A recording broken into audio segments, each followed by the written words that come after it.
Bonjour Philippe. Bonjour. Nous allons parler du Brexit. Inutile de rappeler que c'est l'impasse totale pour l'instant.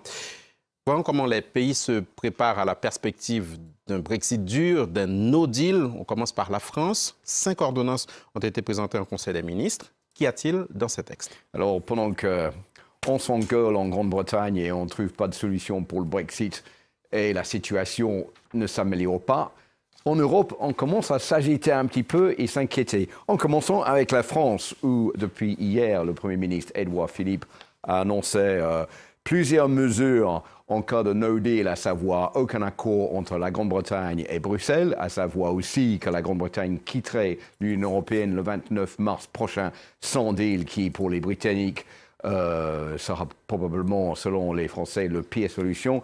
Donc en préparation, 600 agences d'État sont recrutées pour intervenir auprès des camions, des ressortissants, pour aider les gens à traverser la Manche et pour inspecter les marchandises. 50 millions d'euros investis dans les ports et les aéroports, juste par exemple pour construire des places de parking pour les camions et les hangars pour les inspections de marchandises qui, jusqu'à aujourd'hui, n'avaient pas lieu d'être.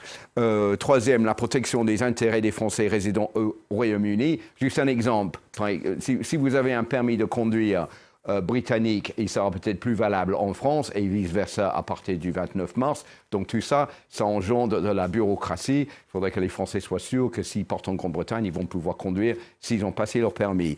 Quatrième, le rétablissement des contrôles de marchandises aux frontières. Et cinquième, un plan pour accompagner le secteur de la pêche, qui est un secteur très important. Et si la Grande-Bretagne quitte l'Union européenne sans accord, ils reprendront toutes les zones de pêche qui, évidemment, du côté français, handicaperaient les pêcheurs français.